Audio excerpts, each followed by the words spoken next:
And so this is just a general overview. This was sent out as well. Um, when you arrive to Spire, if you have not been before, you get off the highway, and it's pretty much directly when you get off the highway. You go down this long, kind of curvy road that leads you back into the complex. And this main entrance building right here is the first one you would come to.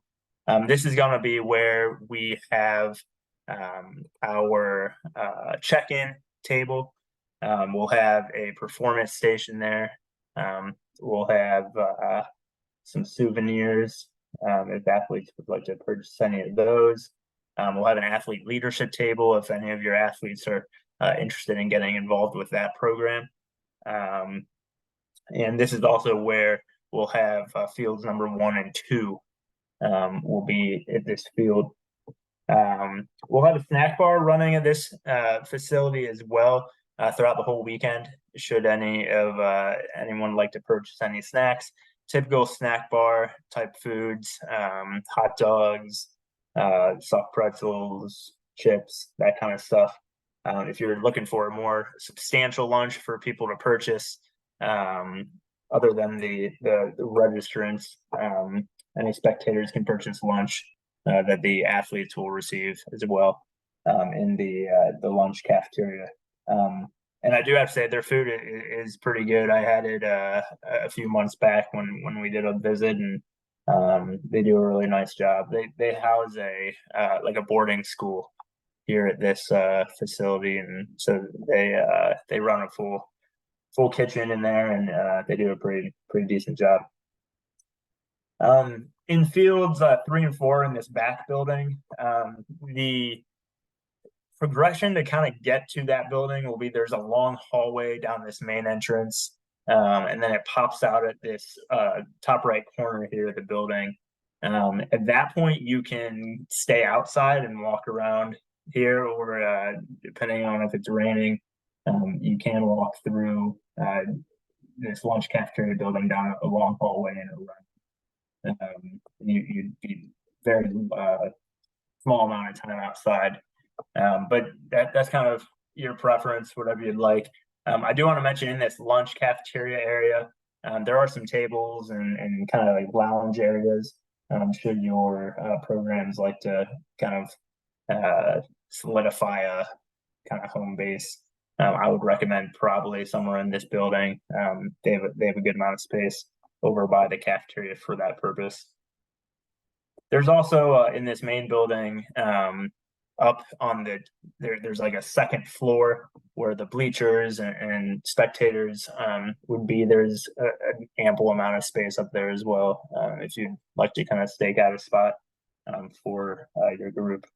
And then again in fields 3 and 4, we have this whole building, so it's pretty substantial versus available space that we have.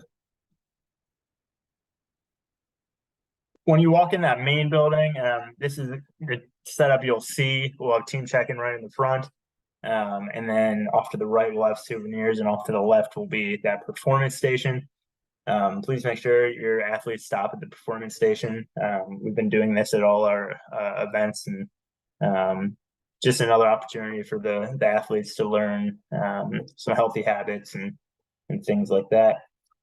There's also this athlete leadership area, like I mentioned. If any of your athletes are interested in getting involved in that program, Andrea will be there, as well as I believe about 5 to 10 of our current athlete leaders will be around this weekend to answer any questions and let people get involved with that process. Right on the other side of that check-in table, this will be the main entrance for the field number 1 and 2. This will be the only entrance and exit for that field. All the other entrances and exits along the hallway and the backside are going to be blocked off. And only athletes and coaches, those that are registered in GMS that were submitted in your registration, are permitted to be on the field. We want to allow the athletes and the teams enough space and not have to worry about running into anyone that shouldn't be there. Like I said, if you for spectators and all that, they have a ton of space on this upstairs area. There's an elevator behind this staircase, should someone need that. And there's a few staircases down this hallway as well. And it lets you look over top of the fields and really get a good view of where we will be playing.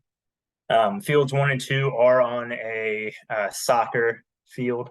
We'll have it marked off with cones and pylons for the different yardages, but it is on a turf soccer field, so that's one thing to keep in mind. This will be that setup. This is that main entrance off the lobby. Field 1 will be over here, and Field 2 will be here. We'll have awards actually in each building, depending on which game you end on. In which building will determine which award station you would be. And I tried to keep the divisions together as much as possible. There's a few games that the divisions do get split, I believe, but I did try to keep those together as much as I could, just so you didn't have to worry about traveling between buildings very often, if at all. We'll have a score table. We're going to use electronic scoreboards. That are really visible. Should be they have a running clock and all that with them as well. So we won't have it like last year where people have to keep asking the referees how much time we have and all that. So we'll be able to see that. We are using standard timing as part of the rule book. So it's a running clock up until you get to the last minute of each half. And at that point, it can stop for various reasons. But all that can be found in the rule book as well. I sent a QR code out that had direct links to the rule books. If you wanted to view that, you also there will be those QR codes all over the facility this weekend, as well as at check-in. Should you need to access that, and on that QR code as well, I'll have brackets that I'll update as close to real time as I can throughout the weekend. So coaches, athletes, spectators, anyone that pulls that up should be able to see scores and where do they stand in the brackets. I'll also have physical brackets posted probably around the check-in table area on the wall, which I'll be updating throughout the weekend as well. In that far back building where fields 3 and 4 are, this is what you would see when you walk through that main entrance. Again, there's some multiple entrances throughout the building to get onto the field. Those are going to be blocked off though, and we're going to be utilizing this main entrance and exit for that purpose, just to try to control who's actually on the field as much as we can. This whole building has a long set of bleachers and stands that runs the whole length of it. So plenty of space, plenty of seats. You'll be able to, your spectators and teams, when they're watching, will be able to see just fine. And then they'll kind of follow this hallway down this way to access those areas.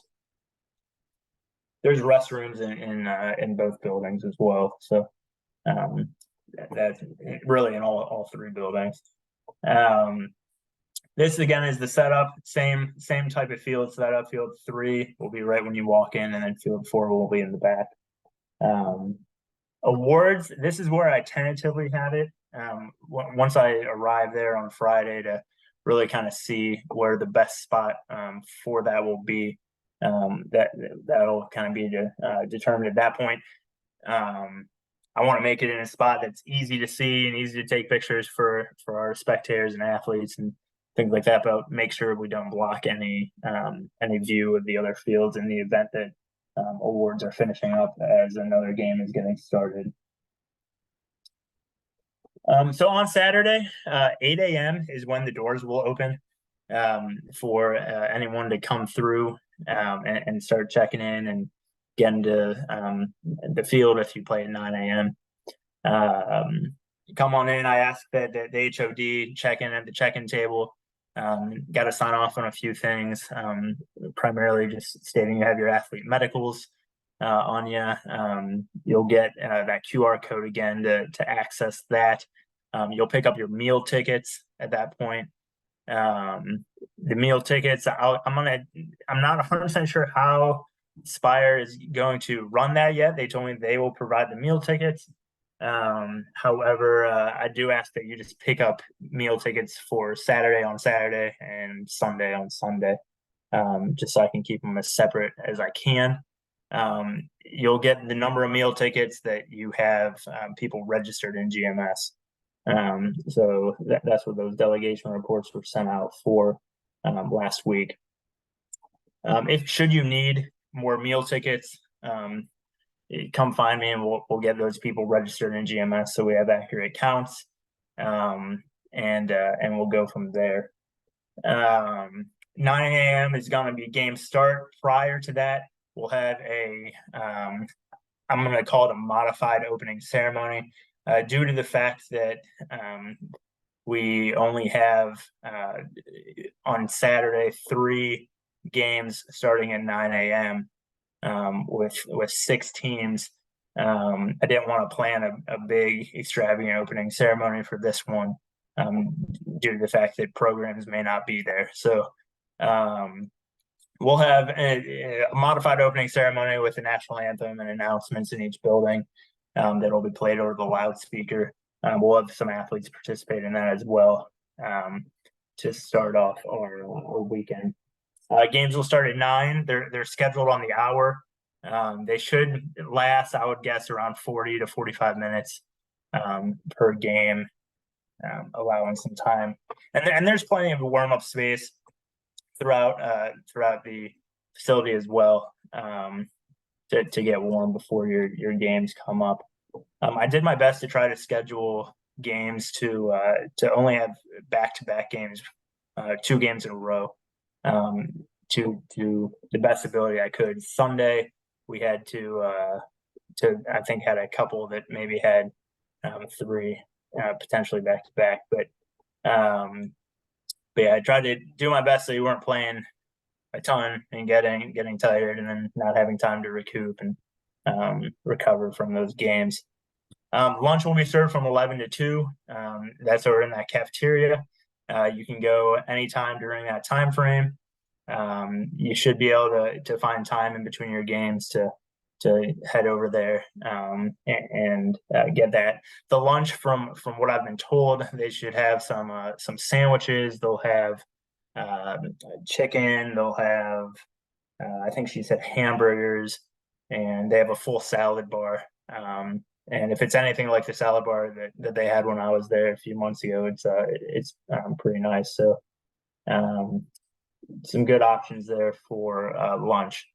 And then on Saturday, games will be wrapping up around 4 p.m. So that will be Saturday, and then going into Sunday, same type of deal. 8 a.m. is when doors will open. Games will start at 9. Lunch 11 to 2, and then Sunday games should be wrapping up around 2, with those final awards happening. I would anticipate you being able to get on the room and back to your areas around 2:30. A few just housekeeping things that I wanted to kind of touch on here tonight was there was some questions on the allowable footwear. Spire sent me something on Monday, I think it was, with some specifics on the footwear. And so what I've been able to find out is they are fine with tennis shoes, running shoes, things like that on the turf. They just don't want any cleats or anything that will damage the turf. So like an indoor cleat with a rubber cleat on it would be fine. If it's like a metal cleat, you can't use that, as it could tear up the turf field. But I would err on the side of caution and plan to use tennis shoes. The last thing we want is A, someone getting hurt, or B, the turf getting ripped up for those shoes. Both fields are the same turf, indoor fields that can will play in any weather, is temperature controlled. So that'll all be the same there. For flag belts, I know I had sent this out previously. We are utilizing the flag belt with the flags that are sewn on, that have a spring-loaded clip on the front. I do have extras, and I'll have them at each field, should your team or a team show up and not have those proper flag belts. However, on that, I would like to, not only on the survey, after the fact that I send out, but I would like to get a little meeting set up after the event and kind of discuss the flag belt idea. I'm open to amending it for future events and future years to allow other flag belts. But I want to have a full discussion on that, on the pros and the cons, and see what we think. I know I've talked to a handful of coaches and coordinators that like the flag belts, and I've talked to a lot that don't like them. So before we do anything on our end, I want to talk to the people that use them and see that before we make that call. We are using the ones that Sona has in their rule book, and the ones that they use across their events as well. But for this tournament, we will all be using those. Like I said, I have some extras at each field should you need them. And then the last thing with lunch tickets, I kind of touched on that already. Pick them up both days. You'll have a number given to you each day. If you use them, great. If you don't, that's fine. We'll get billed for what they get turned in. So yeah, if you have any questions with that, feel free to let me know, or talk to me this weekend, and we'll get any issues with that sorted out. There isn't food allowed on the turf itself, so just keep that in mind as well as you're planning your weekend around launch. So that's the majority of stuff I had for tonight. Does anyone have any questions that you'd like to ask? If you don't feel comfortable asking in front of everyone, feel free to send me an email as well, or a message in chat, and I can get back with you. But feel free to come off mute if you have anything, and we can go from there. I did have a question. I'm sorry, I got on a little bit late. Yeah, no problem. Was about the field. We have a couple of our athlete coaches that are one's in an electric wheelchair, and the other one's in another wheelchair. Is that or I think like a scooter? Is that going to be allowed on the field or not? I'll have to double check with that. I don't see that it would be an issue. Okay. As long as it has like like the wheels are rubber, or Yeah. Yes. material that wouldn't damage the turf. But yeah, I don't see anything wrong with that. But I'll double check with Spire and get back to you, Rose, on that. Okay, thank you.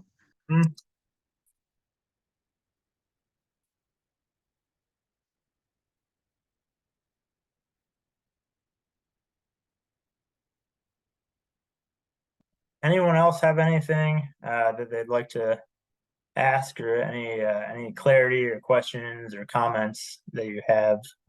Feel free to come off mute if you do.